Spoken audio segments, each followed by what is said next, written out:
Selamat siang teman-teman, selamat kuliah kembali, bertemu kembali di pertemuan kedua. Minggu lalu saya sudah menjelaskan overview mata kuliah RA selama 16 pertemuan. Pertemuan kali ini saya akan menyampaikan sebagaimana janji saya minggu lalu tentang reforma agraria, filosofi, konsep, dan lahirnya UPA. Sebagaimana teman-teman ketahui semua, kemarin ataupun minggu lalu, hari Jumat dan hari Sabtu, karena sistem perkuliahan kita itu tidak tersekat oleh kelas, jadi semua dosen akan mengajar di semua kelas, kelas A sampai F. Maka pertemuan hari ini saya akan menjelaskan, saya pertama dulu karena saya pengampu mata kuliah yang lebih lama di mata kuliah RA.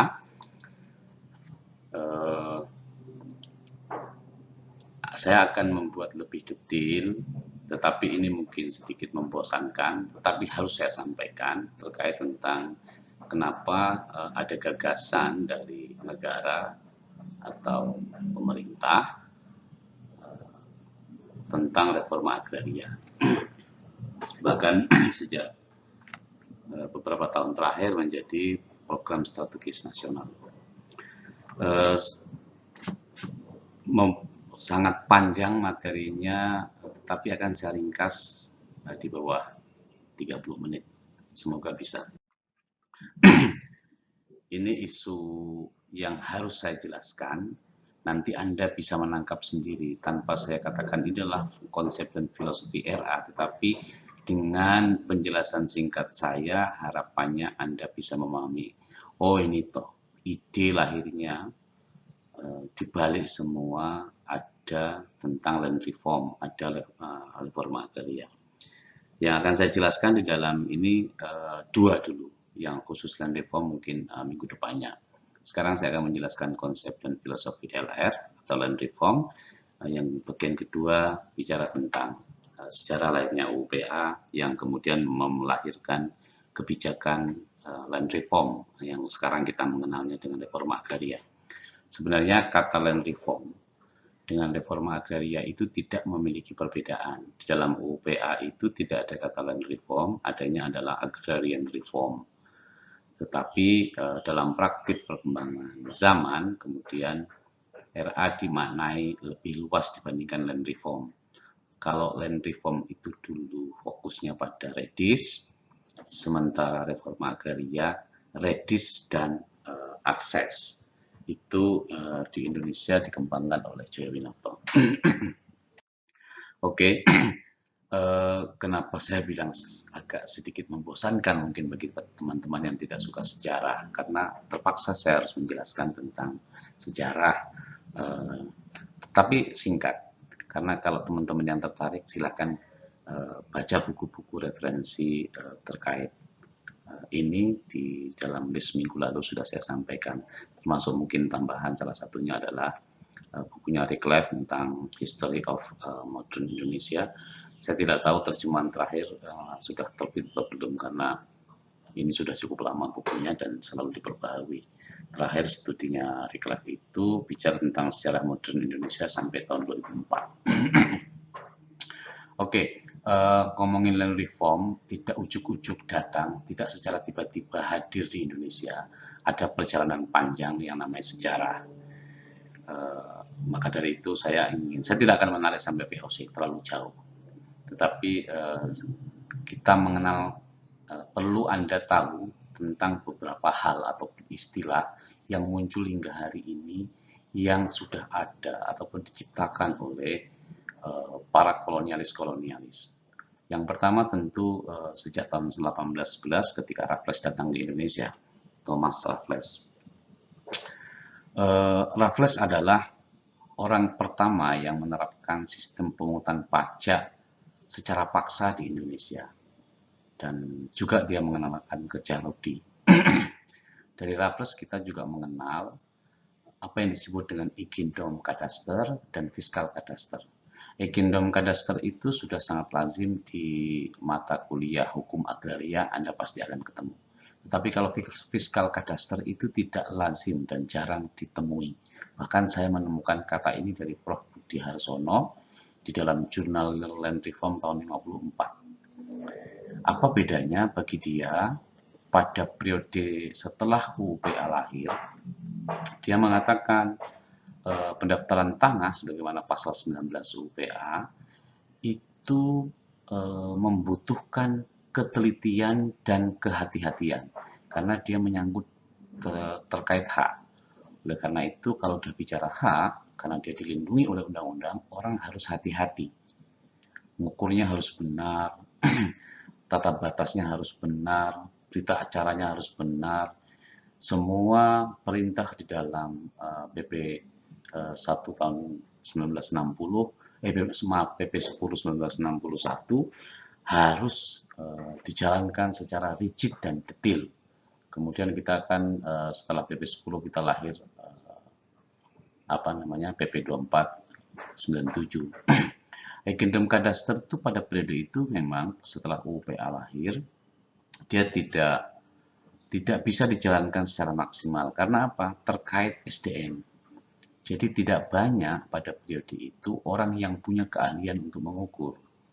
Jadi masih sangat terbatas tenaganya. Akan tetapi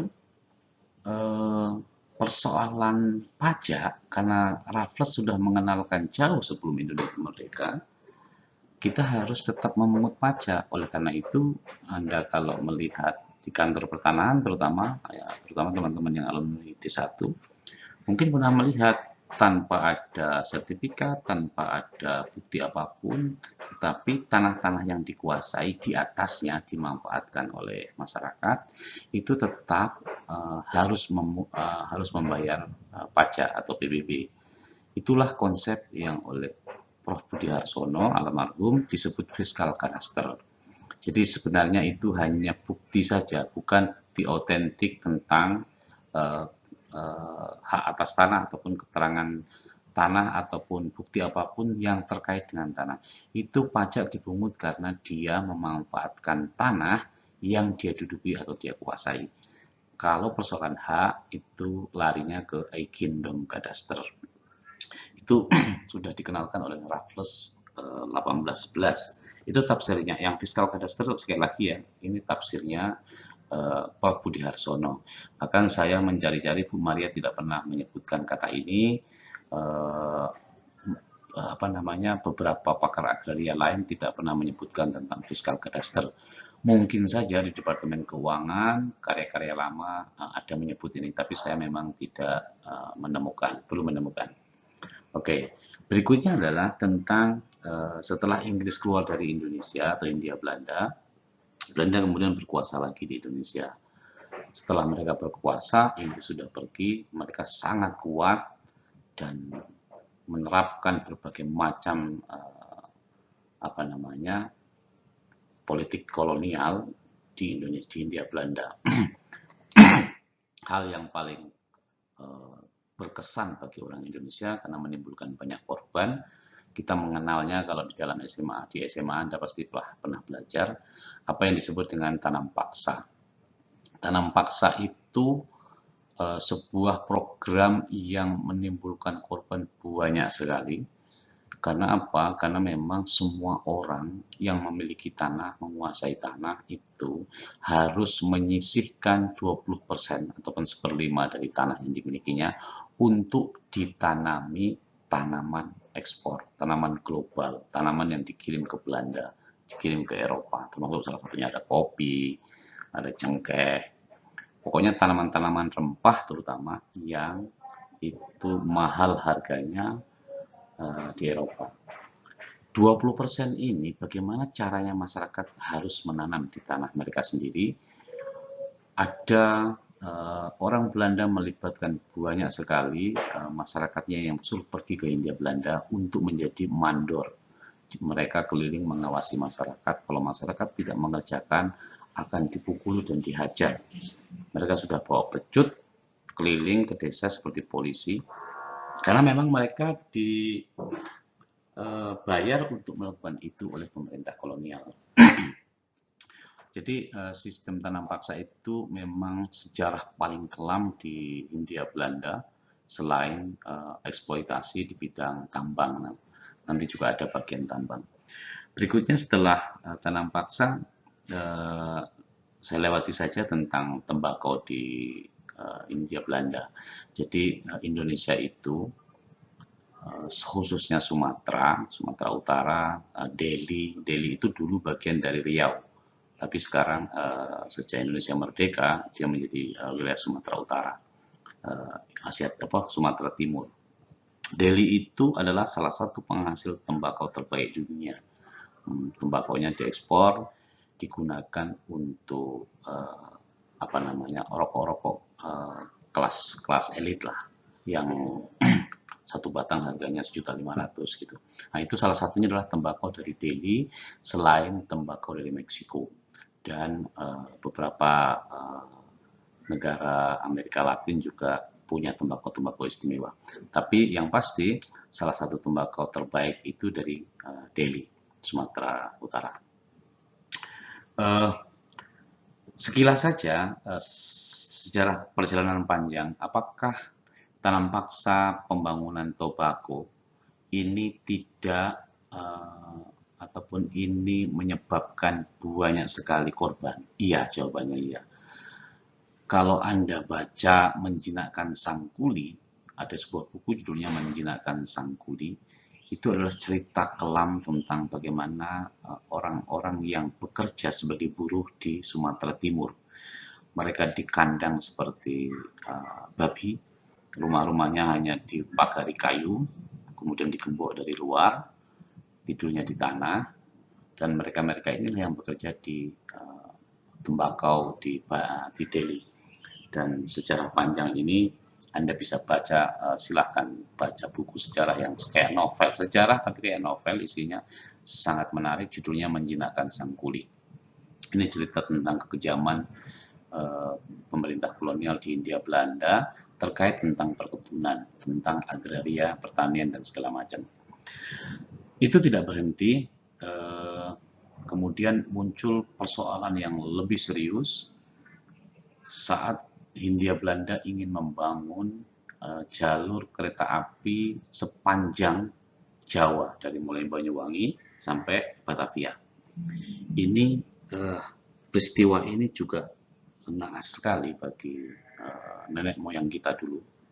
Mungkin mbah-mbah kita terlibat di sana. Saat membangun railway ini, walaupun ini sekarang kita nikmati dengan sambil senyum kalau kita naik kereta, mata kita keluar melihat di jendela betapa indah, tetapi semua itu dulu dibangun dengan darah dan nyawa nenek moyang kita. Kenapa? Bayangkan pada tahun 1860-an itu membangun sebuah rel kereta api yang melewati bukit dan gunung, tidak ada alat-alat berat yang maju, orang harus menggali dengan cangkul dan alat seadanya.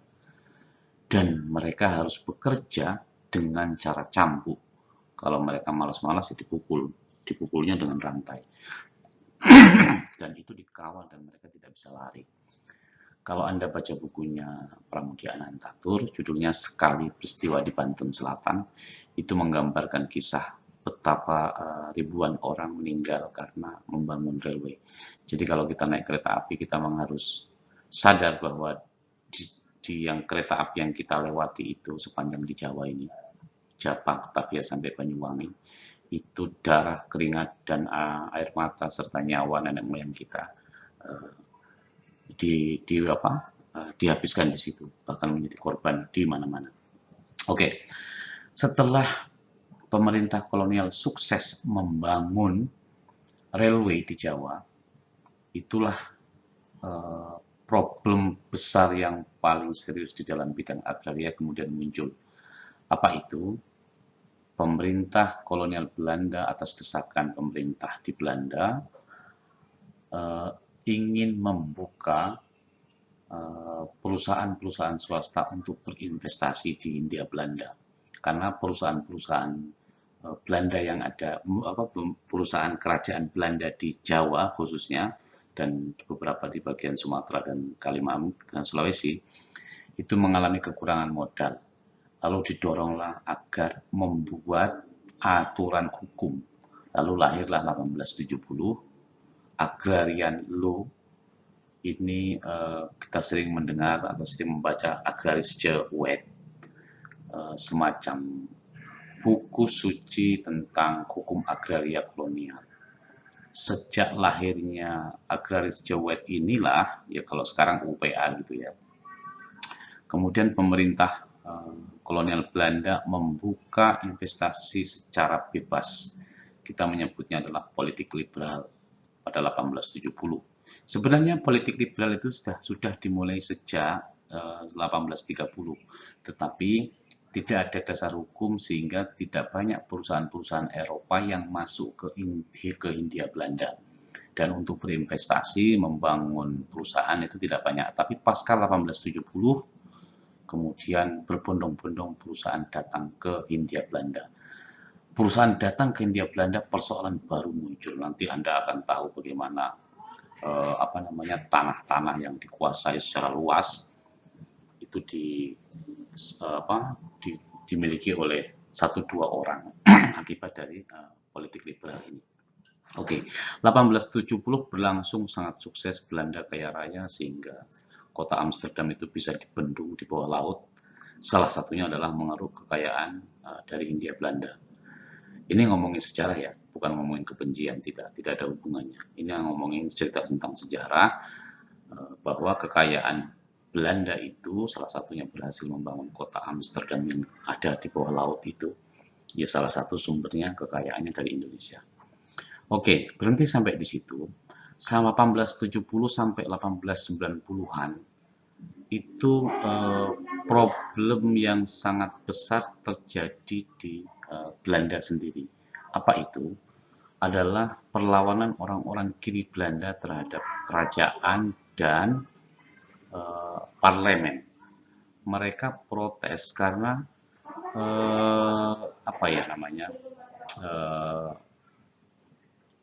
akibat dari pengerukan ekonomi yang sangat sadis dari pemerintahan kolonial Belanda di Hindia Belanda, itu menyebabkan kritik-kritik kelompok kiri terhadap pemerintahan dan kerajaan itu sangat kencang. Salah satunya dipimpin oleh Van de Venter. Di dalam buku sejarah sering disebut, nama ini sangat terkenal.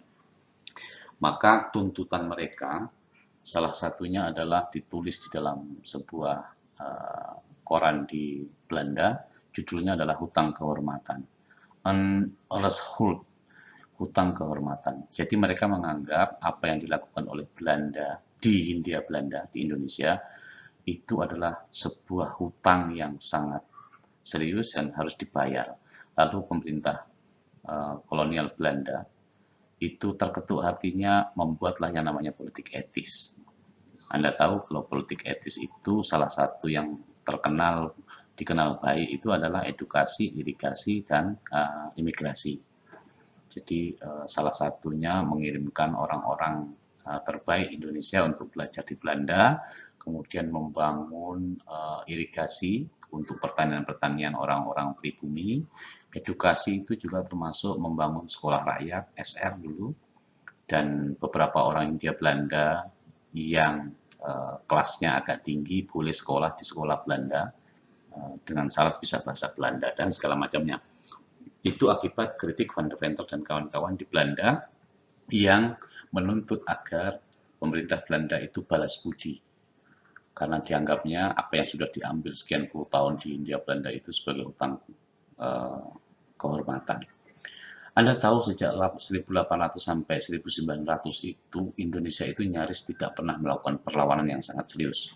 Karena apa? Tempat yang sangat luas, tidak ada pemimpin yang lahir karena tidak berpendidikan, semua orang diam, ditekan, semua orang bisu.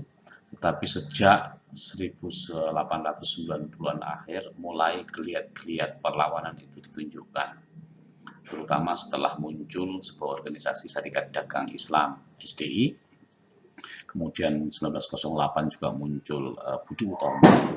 Budi Utomo itu organisasi kejawen sebenarnya awalnya, orang-orang Jawa, tetapi kemudian terinspirasi juga oleh Serikat Dagang yang kepentingannya dagang, kelompok-kelompok agamawan di kota yang ini afiliasinya kemudian menjadi Muhammadiyah.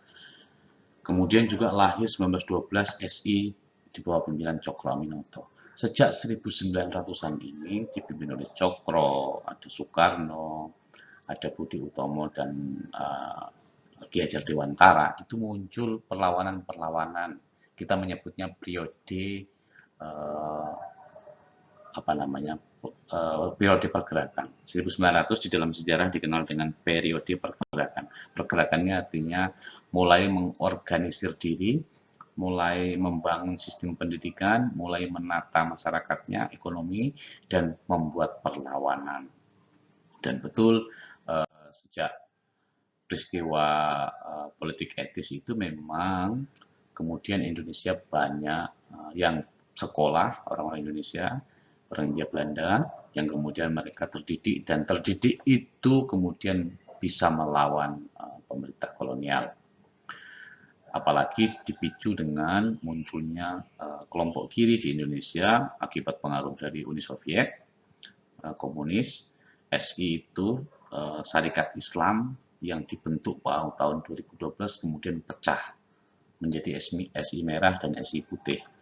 SI Merah ini kemudian melahirkan Partai Komunis Indonesia 1923. Jadi apa yang kemudian menjadi program pemerintah kolonial politik etis itu impact-nya cukup serius sebenarnya bagi pemerintah kolonial, karena Indonesia sejak 1920-an kemudian mulai bisa banyak dikirim ke Belanda untuk sekolah, kemudian mereka berkomunikasi lewat surat, lewat media sama orang-orang Indonesia, kemudian puncaknya adalah pemberontakan PKI pertama kali di Indonesia sejak tahun 1800-an.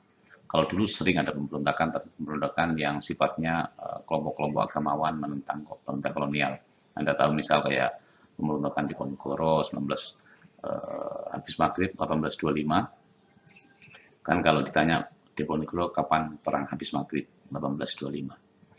Nah, itu sejak 1800-an akhir, pasca perang besar sebelumnya di Indonesia, pada periode ini, 1926 ini, peristiwa pemberontakan PKI pertama di Indonesia dilakukan di Prambanan, Jogja. Tetapi ternyata pemberontakan ini gagal. Gagal ini ada konsekuensinya, menyebabkan pemerintah kolonial menerapkan sistem yang namanya Ras and Ord. Itu adalah sebuah sistem dilarang orang berkumpul dan membuat keributan.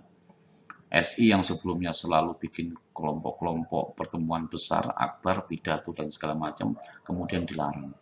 Dan semakin menguat 1927-28 itu semua pemimpin-pemimpin ditangkap, salah satunya adalah Soekarno. Soekarno ditangkap, kemudian dipenjara selama 4 tahun. Dan Soekarno itu mulai bergerak sebenarnya sejak SI lahir 1912, tetapi dia mulai muncul ke permukaan sejak 1920-an setelah lulus dari Stovia Bandung, sekarang menjadi kampus ITB itu. Jadi Soekarno kemudian melakukan perlawanan, pertemuan, menggerakkan banyak orang, mengkaderisasi dan ditangkap oleh Belanda. Karena apa Soekarno sampai bisa ditangkap? Karena dia menurutnya di dalam DPR, di bawah bendera revolusi, buku-buku karya Soekarno, dia selalu mengatakan, saya tidak kuat untuk melihat penderitaan masyarakat Indonesia. Mulai saat ini rakyat harus menggugat, Indonesia harus menentang, rakyat harus menentang, Indonesia harus melawan. Itu yang diusung oleh Soekarno. Ketika dia ditangkap, diadili di Lanrat Bandung, di pengadilan Bandung, pengadilan kolonial, dia membuat pidato sebagai pembelaan yang sangat masyhur, judulnya Indonesia Menggugat. Isu yang paling mendasar yang diangkat oleh Soekarno pada saat itu adalah agraria, karena eksploitasi ekonomi, tanah, dan eksploitasi buruh dan tenaga kerja serta pertanian menjadi konsentrasi Soekarno, dan itu sangat dikenang oleh para pendiri negara yang kemudian fokus pada fokus pada persoalan agraria, pidato Soekarno itu menggugah betul. Silakan Anda cek di online banyak, saya kira buku-bukunya, namanya judulnya Indonesia Menggugat. Oke, tentu saja Soekarno di penjara tidak terlalu lama, kurang dari 4 tahun sudah keluar, sampailah periode, Anda tahu periode 1930 ini peristiwa kehancuran ekonomi kolonial sehingga sepi karena ekonomi betul-betul sedang krisis, seperti krisis 98, perusahaan banyak yang bangkrut, tidak ada persoalan yang sangat serius sampai Indonesia merdeka. Ada beberapa catatan peristiwa secara kecil terkait agraria, tapi tidak mendasar. Saya lewati saja, saya langsung masuk ke periode Indonesia merdeka. Pasca Indonesia merdeka 1945, barulah Soekarno itu membentuk ataupun menyampaikan gagasan-gagasan besarnya agar kita memikirkan secara serius menata Indonesia. Akan tetapi tidak bisa dilakukan karena Belanda datang lagi. Kita mengenalnya dengan kedatangan Belanda pertama dan kedua itu 47 dan 49. Dan kekacauan-kekacauan politik dalam negeri membuat Soekarno tidak bisa ngapa-ngapa karena tentu saja pemerintahan tidak bisa stabil, bahkan pindah ke Jogja. Soekarno ditangkap juga sampai ke ND, Flores, dan itu sangat mengganggu sehingga Soekarno tidak bisa melakukan sesuatu. Saat di Jogja tahun 48, Soekarno sempat punya gagasan agar kita mencabut ataupun menutup undang-undang agraria masa kolonial dengan membuat undang-undang baru. Nanti akan saya bahas tentang tentang Undang-Undang Pokok Agraria dilahirkan sejak 1948 karena gagasan Soekarno untuk membuat panitia agraria. Oke, saya lanjutkan setelah 46. Peristiwa penting setelah perjanjian dengan Belanda, kita mengalami persoalan yang sangat serius karena kita kalah di dalam KMB, Konferensi Meja Bundar. Waktu itu sempat beberapa kali diganti. Terakhir adalah Hatta yang memimpin langsung, tapi tetap kalah. Apa impact-nya kekalahan dari perundingan Belanda ini? Sangat serius. Karena apa? Karena gara-gara kalah inilah problem serius Indonesia pasca itu bermunculan. Kenapa bermunculan? Karena apa? Indonesia itu disorot oleh dunia, disorot oleh pemerintahan Belanda, bahkan oleh dunia internasional, karena perjanjian KMB 49 yang sudah ditandatangani itu kemudian dibatalkan secara sepihak oleh Soekarno. Jadi saya selalu menyebut KMB ini adalah jalan perundingan penyelesaian yang gagal yang menyebabkan Indonesia harus membayar hutang cukup besar. Nanti akan saya sampaikan. Apa yang penting dari KMB ini? Yang penting adalah akibat kekalahan di perundingan KMB, kesepakatan-kesepakatan di bidang agraria itu tentang konsesi, izin-izin erpah yang dimiliki oleh Belanda, Ikendom, dan termasuk barang-barang tinggalan Belanda. Karena Belanda itu pergi dari Indonesia itu dipaksa oleh Soekarno, karena mereka tidak mau lagi melihat Belanda. Jadi pada tahun 50-an itu kan Soekarno anti banget Belanda, bahkan sekolah-sekolah tidak boleh belajar tentang bahasa Belanda, ngomong Belanda dilarang. Padahal Soekarno pintar bahasa Belanda. Tapi saking dia marahnya sama Belanda, dia paksa untuk pergi. Tetapi di dalam KMB sebelumnya diawali adalah sebuah perjanjian-perjanjian penting. Apa saja perjanjian penting yang dilakukan? Salah satunya harus konsesi semua yang ada di Hindia Belanda itu harus dibayar oleh Soekarno, oleh pemerintahan Soekarno, karena aset-aset itu ditinggal begitu saja. Tentu Soekarno tidak mau dong. Tapi itu sudah ditandatangani, disepakati di Belanda di kesepakatan KMB. Otomatis setelah Hatta, ini fotonya di sebelah kanan Hatta, yang paling kanan di depan itu pakai kacamata. Setelah mereka kalah dalam perjanjian itu dan tetap dibawa pulang karena dibawa tekanan dan tidak bisa lagi mengelak, Di dalam negeri Soekarno bersiasat selalu merapatkan dan bagaimana caranya untuk menyiasati kesepakatan ini.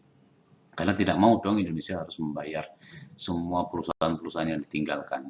Karena Indonesia sudah dikeruk hartanya oleh Belanda sekian puluh tahun dan kita tidak bisa protes apapun. Masa sekarang sudah merdeka dan mereka meninggalkan aset-asetnya, kita harus membayar. Tapi kesepakatan itu terjadi dan Indonesia harus membayar. Saya nggak tahu kalkulator Anda itu kalau dikonversi sekarang nggak bisa dihitung. 4,3 miliar gulden tahun 49, bayangkan. 4,5 miliar gulden. Kalau kita konversi dengan sekarang, dengan perhitungan inflasi, sejak tahun 49 sampai sekarang, inflasinya berapa ribu persen. Jadi ini mungkin sekarang melebihi 40 triliun gulden saya kira. Gulden loh ya, bukan rupiah. Ini angka yang sangat besar. Kalkulator saya nggak bisa menghitung. Itu intinya yang mau saya katakan. Jadi kenapa Soekarno marah, kekalahan perjanjian di KMB itu betul-betul semakin menambah peristiwa yang sebelumnya, yang menurut dia kekejaman kolonial di dalam pidato pembelaan di pengadilan Bandung 1930 itu sudah semuanya diutarakan tentang kekejaman kolonial dari mulai Sumatera Timur sampai ke sampai ke Jawa. Kini setelah kita berhasil mengusirnya dari Indonesia, justru masih minta semua hal yang dimiliki dan ditinggalkan di Indonesia. Kemarahan itu kemudian jalan buntu. Soekarno mengambil secara sepihak, kemudian kita yang mengenalnya dengan membatalkan secara sepihak perjanjian KMB tahun 57, kalau dalam sejarah ekonomi dikenal dengan nasionalisasi. Nasionalisasi itu adalah semacam pengambil alihan semua harta-harta tinggalan Belanda di Indonesia, baik perusahaan, HGU, ataupun ERPA, Igendom, kantor-kantor, semua menjadi milik negara. Sepanjang yang menempati setelah Belanda tidak ada, tidak bisa membuktikan. Nah, nanti kita akan belajar sendiri tentang P3MBI.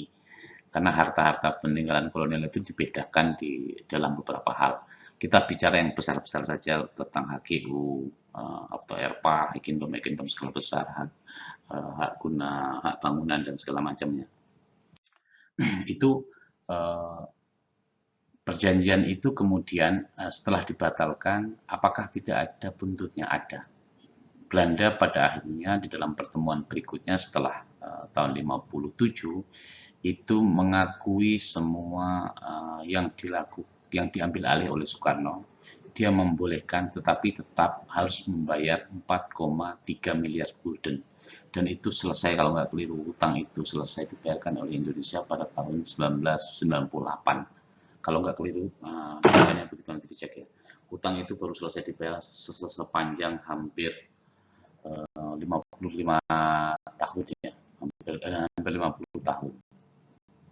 Jadi luar ya, agak sedih kalau ERPA itu kemudian Indonesia harus membayar begitu besar kepada Belanda, kemudian ERPA itu jatuh ke tangan-tangan orang-orang yang tidak bertanggung jawab.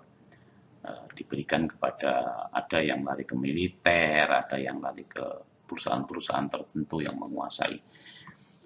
Tapi memang harus diakui periode kacau balau di Indonesia tahun 57 sampai tahun 60 itu memang luar biasa, crowded betul, karena semua perusahaan-perusahaan itu uncontrol. Sejak ditetapkan nasionalisasi, perusahaan-perusahaan di daerah-daerah itu diambil alih begitu saja oleh orang-orang yang tidak bisa diidentifikasi siapa. Sampai akhirnya Soekarno menurunkan Nasution untuk melakukan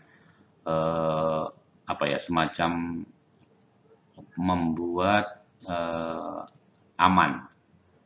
Kalau tentara yang turun, harapannya masyarakat akan tenang dan kemudian semua perusahaan-perusahaan yang sudah diambil alih oleh masyarakat segera diberikan kepada tentara. Itu ada cerita kenapa kok tentara punya tanah kode, misal begitu ya. Itu karena atas jasa tentara yang mengamankan perusahaan-perusahaan tinggalan kolonial itu, kemudian diberilah yang namanya tanah bekas-bekas hak guna usaha atau ERPA. Walaupun sebenarnya tidak tepat karena tentara itu memang tugasnya mengamankan situasi dalam negeri. Kalau sudah presiden memerintahkan ya tidak perlu dibayar dengan bayaran lain, ya bayarnya sesuai gajinya yang harus dia terima dan fasilitas yang diberikan. Tidak kemudian secara organisasi dikasih hadiah, begitu tidak bisa. Karena bagaimanapun itu kan aset negara. Yang namanya aset ya harusnya memang untuk kesejahteraan semua orang. Oke, kembali sedikit 57 sudah ada nasionalisasi, tapi saya kembali ke 51. Pasca 49 KNB, Soekarno tetap membentuk pemerintahan.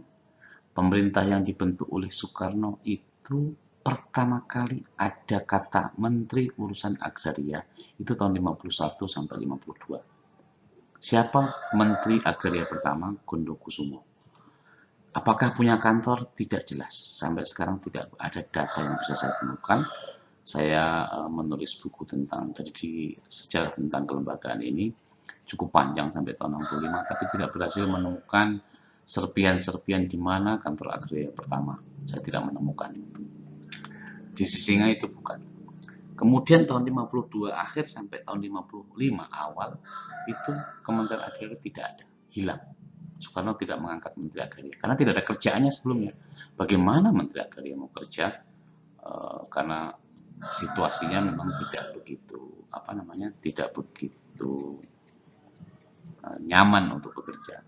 Yang dipertahankan hanya 20 menteri yang paling dianggap penting untuk mengerjakan sesuatu.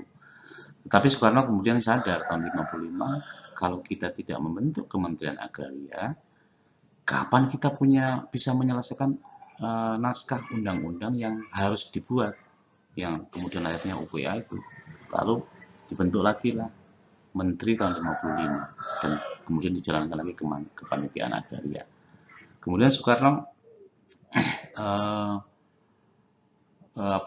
setelah membentuk kementerian itu kemudian memerintahkan supaya Panitia Agraria dijalankan untuk merumuskan undang-undang pokok tentang agraria. Tadi sudah saya singgung tentang 57 nasionalisasi. Ini bagian nomor 25 ini adalah Undang-Undang 86 tahun 58. Nasionalisasi itu dinyatakan dulu. Jadi ini lucunya ya. Soekarno pidato dulu mengatakan kita akan melakukan nasionalisasi, pidato resmi negara, dan pidatonya itu dicatat dan disiarkan ke seluruh dunia karena lewat radio.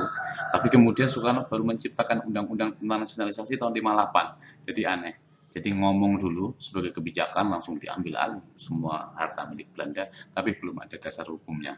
Itulah mungkin yang menyebabkan kekacauan aset-aset yang diambil dari pemerintah Belanda itu tidak bisa dikontrol oleh negara karena tidak ada data sebelumnya. Mestinya kalau undang-undang ini lahir sebelumnya, tahun 57 undang-undang ini lahir, nasionalisasi, kemudian meninfer mana aset-aset Belanda yang penting dan besar, kemudian didata semua, baru dinyatakan kita melakukan nasionalisasi. Semua perusahaan asing Belanda di Indonesia diambil alih. Tapi tidak, kredit dulu, kekacauan terjadi, baru membuat undang-undang. Tapi itu lebih baik daripada tidak sama sekali. Karena kalau Soekarno tidak membuat undang-undang nasionalisasi sampai hari ini, mungkin nggak sampai hari ini. Beberapa tahun kemudian Indonesia akan digugat oleh Belanda di pengadilan internasional karena mengambil harta bukan haknya. Oke, selanjutnya apa yang terjadi setelah nasionalisasi? Kemudian situasi semakin crowded, tapi bisa diselesaikan sampai tahun 60. Tentu dengan kesepakatan tadi hutang-hutang harus dibayar. Setelah dibentuk tahun 55 Kementerian Agraria, mereka bekerja. Salah satu poin penting dari Panitiaan Agraria itu adalah penghapusan tanah partikelir. Partikelir ini kalau Anda tahu, sejak 1870 agraris Jawa keluar, kemudian politik liberal datang, kemudian investor besar masuk ke Hindia Belanda, banyak sekali tanah partikelir ataupun tanah pertuanan. Jadi misal nih, saya melihat Selayang Pandang kira-kira ada 1000 hektar tanah, di situ ada rumah beberapa orang. Saya bilang sama pemerintah kolonial, saya beli tanah ini. Luasannya saya minta sekitar 1000 hektar. Bagaimana dengan tanaman di atasnya? Semuanya diambil. Bagaimana dengan manusia yang di atasnya? Semuanya diambil jadi budaknya. Itulah partikelir. Jadi orang-orang dibeli oleh orang-orang kaya Eropa untuk menjadi budak. Betul-betul budak, karena mereka bekerja ya hanya dikasih makan, tidak dibayar. Makanya dihapus pertama kali setelah Indonesia sedikit lebih tenang, walaupun situasi kredit, tetapi sudah ada Kementerian Agraria yang ngurusi. Ini adalah hasil dari rumusan Panitia Agraria tahun 51 yang dibentuk oleh Soekarno. Poin penting yang dikeluarkan adalah Panitia Agraria Jogja dan Panitia Agraria Jakarta tahun 51 menghapus tanah partikelir. Kemudian UPA lahir tahun 60, kemudian juga diikuti dengan banyak sekali peraturan, itu akan menjadi bahasan break lainnya. Tetapi yang penting-penting saya ingin sampaikan ke teman-teman, tahun 63 itu Akademi Agraria itu lahir, jurusannya pendaftaran tanah di Semarang. Tujuannya, kata Pak Budi Harsono, karena kita butuh tenaga-tenaga ahli dan terdidik yang bisa mengukur, yang bisa mengurusi persoalan tanah, baik dari sisi kadaster maupun dari sisi hukumnya. Maka lahir Akademi Agraria ini tahun 63, 24 September. Makanya dulu pernah di STPN itu diperingati ulang tahun ulang tahun Sekolah Tinggi Pertanian Nasional bulan Februari Maret. Saya nggak tahu Februari atau Maret. Kemudian saya ingatkan Pak Olowan Sitorus, Pak, tidak ada data dimanapun yang mengatakan STPN itu lahir bulan Februari atau Maret. Tidak ada data itu. Yang ada adalah tahun 63 Akademi Agraria. Pak Olowan kemudian meminta berkas-berkas yang saya miliki, saya tunjukkan bersama beliau, kecuali kalau STPN tidak ada hubungannya sama Akademi Agraria. Berhubungan tidak Pak Olowan, saya tanya begitu kan. Ya iyalah, kita nggak ada STPN kalau nggak ada Akademi Agraria, katanya begitu, karena ini kan hanya kelanjutan. Kalau begitu ya sudah, jangan pernah memperingati STPN di bulan Februari Maret. Lalu karena sudah biasa diperingati di asrama, di ulang tahun ini ulang tahun asrama sampailah sekarang, mulai sejak zaman Pak Olowan, ketika ada awal tahun ada peringatan, ada lomba-lomba, sekarang di kampus ada lomba-lomba itu ulang tahun asrama, bukan ulang tahun STPN. Ulang tahun STPN sama dengan ulang tahun UPA. Kemudian setelah UPA lahir, kemudian 65 peristiwa kekacauan dan land reform dianggap gagal. Sebenarnya setelah UPA lahir itu ada banyak sekali undang-undang yang diciptakan oleh Soekarno, terutama tentang Kepres 131 tahun 61, itu tentang kepanitiaan land reform. Sebelumnya tahun 60, Desember tahun 60, Soekarno itu juga melahirkan apa yang disebut dengan Perpu 56, pembatasan tanah pertanian, maksimumnya berapa yang dibolehkan. Kemudian Soekarno juga melahirkan pengadilan land reform. Kemudian Soekarno juga melahirkan organisasi tata kerja land reform. Soekarno juga melahirkan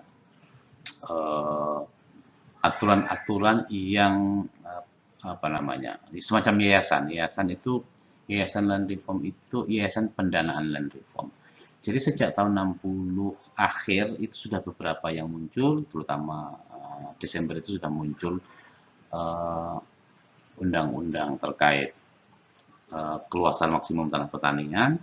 Kemudian tahun PP 1061 lahir, diikuti dengan peraturan yang lain. Secara detail Anda bisa baca di buku ajar. Tapi yang ingin saya katakan, Soekarno betul-betul serius menyiapkan land reform lewat skema mereka setelah UPA lahir. Jadi bukan tanpa melakukan sesuatu. Jadi kalau Anda baca sejarah, land reform yang paling sukses sebenarnya ya Soekarno ini. Sukses dalam pengertian land reform betul-betul menata aset masyarakat.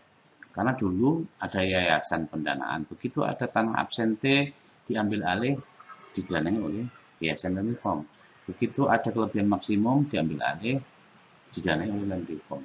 Persoalannya adalah komunis menjadi bagian kekacauan. Kenapa? Karena komunis tidak sabar. Dia menuntut Soekarno segera menjalankan land reform secepat-cepatnya.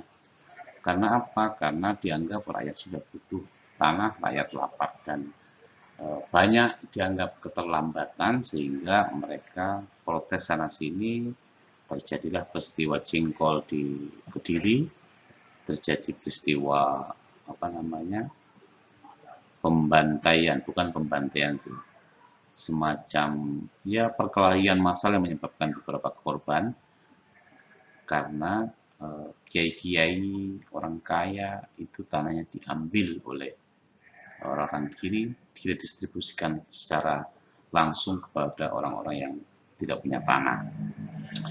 Letupan-letupan seperti itu terjadi di mana-mana. Di Klaten terjadi, di Jombang terjadi, di Jawa Timur paling banyak saya kira.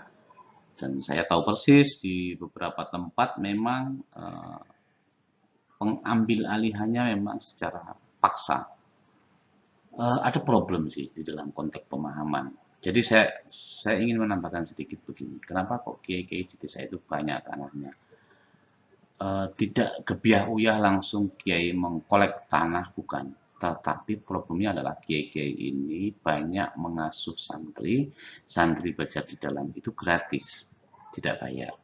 Lalu yang orang-orang kaya atau yang orang menyumbang tanah untuk menghidupi pesantren.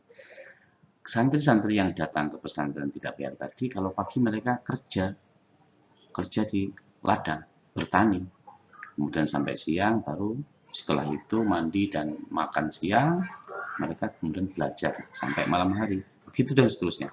Nah, tanah-tanah ini dianggap oleh orang-orang kiri komunis di Indonesia bagian dari yang dilindungi oleh Soekarno, dan mereka tidak sabar agar segera diredistribusikan. Tapi kemudian memunculkan clash yang sangat serius. Saya kira bagian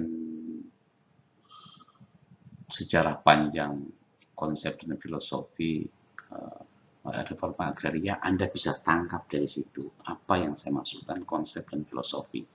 Kenapa Soekarno begitu ngotot ingin ada undang-undang sendiri, karena dia melihat sebuah peristiwa yang panjang sejak 1900-an awal sampai dia ditangkap sama Belanda, diadili, dia menangkap betul nyawa dan persoalan yang dihadapi oleh masyarakat. Sehingga dia begitu merdeka langsung 48 membentuk kepanitiaan agraria. Dalam konteks filosofi, ya dia ingin setelah UPA lahir, Anda tahu yang dia bentuk pertama kali Perpu 56. Kemudian dia bentuk kepanitiaan dan reform dan dia redis. Dan itu dilakukan benar. Banyak sekali tahun 61 dan 62 itu redis terjadi di Klaten. Profesor maaf saya lupa namanya, menulis sebuah tesis itu tentang land reform di Klaten pada tahun 1962-63. Jadi memang betul-betul dijalankan. Jadi apa yang Soekarno katakan itu tidak berhenti di undang-undang, dia jalankan betul sampai membentuk kepanitiaan sampai level bawah. Akan tetapi tentu saja negara yang SDM-nya belum siap tidak mudah. Tentu tidak gampang, apalagi Anda tahu pendaftaran tanah itu persoalan yang sangat rumit, tidak sederhana. Tidak semua orang bisa mengukur, tidak semua orang bisa menghitung luasan. Kalau dulu matematika dasar diajari mengukur luas panjang kali lebar, kalau mengukur tanah panjang kali lebar ya bisa sesat kita. Nanti tanahnya yang bentuknya tidak kotak kan repot. Dan itu tidak diajarkan di dasaran, dan apalagi zaman segitu sekolah diajarkan apa orang-orang. Jadi tidak cepat. Kalau sekarang bisa PTSL targetnya 2025 bisa seluruh tanah di Indonesia terdaftar, ya wajar karena SDM kita sebenarnya sudah melimpah. Itu dari sisi filosofi yang ingin dibangun. Kemudian setelah lahir, filosofi berikutnya yang Soekarno perhatikan bukan persoalan yang lain, tapi persoalan pangan. Anda lihat, orang tidak boleh punya tanah berlebihan dan luas tanah pertanian dibatasi supaya terdistribusi secara rata. Apa tujuannya? Tujuannya adalah kedaulatan pangan, agar kita sebagai bangsa itu mandiri. Orang negara lain mau ngapapun terserah, mau krisis apapun, kalau lahan pangan kita cukup, kita bisa mandiri. asal tanah pertanian kita cukup. Jangan keliru, tanah pertanian bukan hanya untuk padi. Tanah pertanian itu definisinya adalah tanah yang dimanfaatkan untuk tanaman pangan. Orang Papua pakannya sagu. Apakah sagu itu pertanian? Seharusnya pertanian kalau pakai konsep UPA. Tapi sagu dianggap kebun, bahkan orang kehutanan minta sagu dianggap hutan. Misal orang Timur-Timur, maaf, orang NTT makanya jagung misalnya, ya sudah, mereka bertaninya jagung. Itulah misi yang ingin dibangun oleh Soekarno lewat UPA. Jadi walaupun bab-bab tentang hak itu banyak, tapi kita lihat HGU itu betul-betul baru ditata oleh Soekarno, oleh Soeharto, karena Soekarno tidak sempat menata. Soeharto baru menata HGU tahun 80. Hak-hak konversi Barat baru diselesaikan sampai tahun 79, tahun 80. Tapi persoalan land reform itu diselesaikan paling awal. Karena apa? Dia ingin pangan itu menjadi prioritas. Orang nggak boleh lapar, nggak punya uang nggak apa-apa, tapi kalau bisa menanam tanaman pangan minimal bisa direbus. Ada air, kita melimpah, negara tropis banyak air, ada kayu yang gampang. Apakah kalau makan sama nasi tok? Ya biasa lah. Pada periode tahun 50-60 orang makan nggak mengenal lauk. Tempe dari mana? Kedelainya nggak punya kedelai kita. Telur ya itu barang istimewa. Ayam juga sama. Jadi makanya ya nasi sama sayur-sayuran itu sudah lebih dari cukup. Toh kita periode-periode kita juga masih biasa kita makan nasi sama sayur, itu bukan sesuatu yang hina. Ya karena memang mungkin tidak punya. Bahkan kita hanya banyak warga kita juga yang masih makan sehari sekali, masih ada. Jadi itu filosofi pentingnya yang menurut saya Soekarno membangun UPA untuk konteks kedaulatan pangan. Dari filosofi sama konsep itulah yang kemudian dijalankan oleh Soekarno, tapi ternyata berbenturan dengan berbagai macam kepentingan dan akhirnya menyebabkan problem yang sangat serius, meletus peristiwa 65. Itu bagian lain, bukan materi ini, tetapi sangat banyak problem yang serius pada peristiwa 65. Tapi setidaknya saya sudah bisa menyampaikan sampai 52 menit ini bicara tentang sejarah panjang lahirnya tentang filosofi konsep reforma agraria. Nanti materi berikutnya akan saya sambung terkait lahirnya UPA, kemudian bicara tentang land reform secara spesifik. Saya akan jelaskan bagaimana praktiknya redistribusi tanah, entah dalam perkuliahan langsung atau dalam bentuk video nanti saya pikirkan dulu. Demikian pertemuan kali ini. Kalau ada salah kata, ada sesuatu yang tidak jelas, silahkan Anda bertanya lewat Google Google Spreadsheet atau lewat WhatsApp atau lewat Google Classroom, terserah. Silakan sebagaimana permintaan Bu Wulan kemarin agar ada partisipasi Anda, dan Anda juga boleh menjelaskan di Google Classroom apa-apa yang mungkin saya salah, silakan dikoreksi, yang tidak jelas silakan ditanyakan dan kita diskusikan. Demikian pertemuan hari ini, kurang lebihnya mohon maaf. Assalamualaikum warahmatullahi wabarakatuh.